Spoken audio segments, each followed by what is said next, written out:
Lintas Era Berita kembali menyapa Anda dengan informasi terkini seputar peristiwa di tanah air. Pemirsa, sudah sebulan berjalannya program makan bergizi gratis, Presiden Prabowo berkomitmen untuk terus menyempurnakan program MBG. Sejak peninjauan langsung, karena ditemukannya beberapa kendala di dapur Satuan Pelayanan Pemenuhan Gizi SPPG pada program tersebut. Presiden Prabowo meminta Badan Gizi Nasional BGN mengevaluasi kendala di SPPG.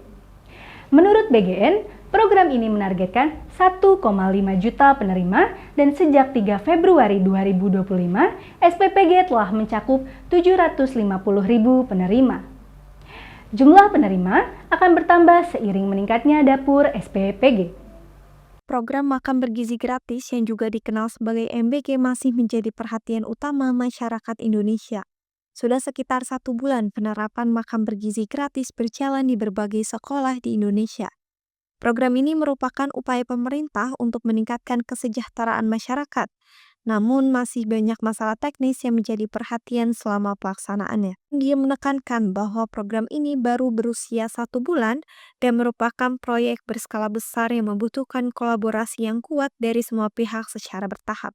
Menurut Badan Gizi Nasional, program ini telah menjangkau sekitar 750.000 penerima manfaat di seluruh Indonesia pada pertengahan Februari 2025.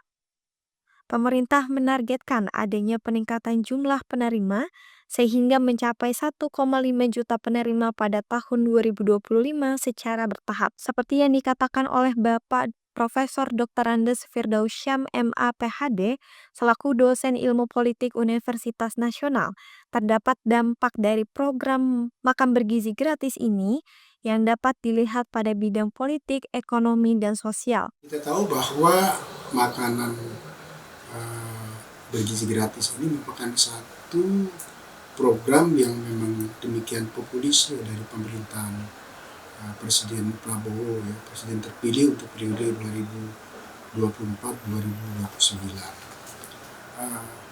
Makanan MBG ini, ya, makanan bergizi gratis ini kan kita bisa melihat dari 3 aspek.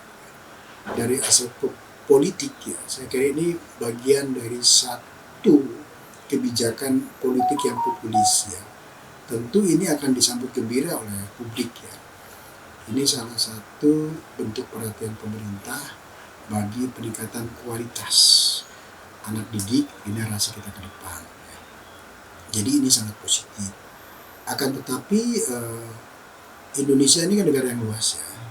Karena itu MBG itu tidak boleh sampai programnya tidak boleh sampai kemudian tidak mencapai ke seluruh lapisan anak didik kita yang jumlah sekolah SD, SMP dan SMA yang jumlahnya sangat besar, yaitu mungkin lebih kurang 30 juta, ya, pelajar kita.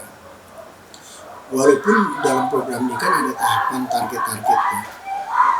Kalau tidak salah target akhir Januari itu bisa mencapai 1000 titik, gitu, ya. Dan itu tentu masih kecil dibandingkan luas negara Indonesia. Tapi yang saya ingin katakan begini, kita harus menyambut gembira adanya MBG ini, ya. Dan tentu di awal on the track program ini pasti ada kekurangan kelemahan dan itu diperlukan satu evaluasi oleh pemerintah dalam mengambil kebijakan ini agar ke depan MBG ini akan mendapat respon yang positif bagi masyarakat, bagi publik, terutama respon positif bagi anak didik kita yang memang menerima asupan makanan bergizi gratis ini. Betul. Ini pertanyaan menarik, ya. Apakah ada impact? Ada dampak, ada impactnya? Pasti ada impactnya. Pertama, misalkan dari aspek politik, ya. Kalau kebijakan pemerintah yang dipimpin Prabowo ini ternyata menimbulkan respon yang tidak baik di masyarakat karena proses implementasi programnya tidak sebagaimana yang diharapkan, itu bisa menimbulkan satu penilaian negatif, ya, dalam kebijakan ini. Itu satu. Karena itu ini harus betul-betul pemerintah harus serius, ya. harus betul-betul terencana, terprogram, sustainable, berkelanjutan, ya, dan melakukan evaluasi yang sampai pada satu titik standar, sehingga akan menimbulkan respon politik yang positif, ya. Kemudian yang kedua dari aspek ekonomi, ini menarik ya, pertanyaan dari TV UNESCO. Begini ya, kita ketahui loh, walaupun tidak semua sekolah, tapi setidaknya sekolah-sekolah di daerah perkotaan atau sekolah-sekolah yang standar sudah bagus, itu kan ada kantin, ya kan? Artinya begini, bahwa asupan bagi pelajar itu selama ini sebelum ada MBG kan sudah ada kantin, dan itu sektor informal ya, yang secara ekonomi membantu masyarakat ya.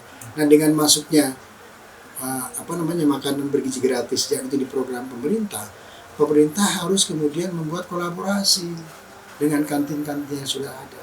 Jangan sampai ini kemudian program makanan bergizi gratis ini ditangani oleh pemerintah dengan melalui vendor-vendor tertentu, mematikan kantin-kantin yang sudah ada, yang sebenarnya itu kantin itu sudah memenuhi standar. Tugas pemerintah adalah membangun kolaborasi, bisa saja bekerja sama dengan kantin tersebut. Kantin yang sudah ada tetap berlanjut, mungkin pemerintah akan memberikan pendampingan dalam soal standar gizinya ya, dan mungkin juga penguatan dari segi finansialnya. Yang terakhir dari aspek sosial adalah harus terjadi proses yang disebut dengan yang harus dilakukan satu langkah yang terstruktur ya, masif ya, dan kemudian dipersiapkan dengan baik ya. Karena kalau tidak akan menimbulkan masalah seperti yang kemarin kan ada yang keracunan. Nah ini penting, ini jadi pembelajaran bagi kita. Saya kira itu dari aspek sosial. Dalam 3 hal, pertama dari aspek politik, dengan adanya program makanan bergizi gratis itu kebijakan politik yang sangat populis. Ini sangat positif bagi masyarakat ya. Yang kedua adalah dengan adanya program makanan bergizi gratis ini diharapkan memang akan meningkatkan kualitas gizi dan kesehatan pelajar kita dalam rangka menyambut bonus demografi 2045. Kita perlu generasi yang kualitas. Dari aspek sosial diharapkan pemerintah bisa memperkuat kolaborasi dengan kegiatan sektor informal yang berkaitan dengan kantin-kantin di sekolah ya, dikerjasamakan, dikolaborasikan dengan pemerintah sehingga terjadi pemberdayaan dari segi ekonomi. Saya kira itu yang bisa kami sampaikan.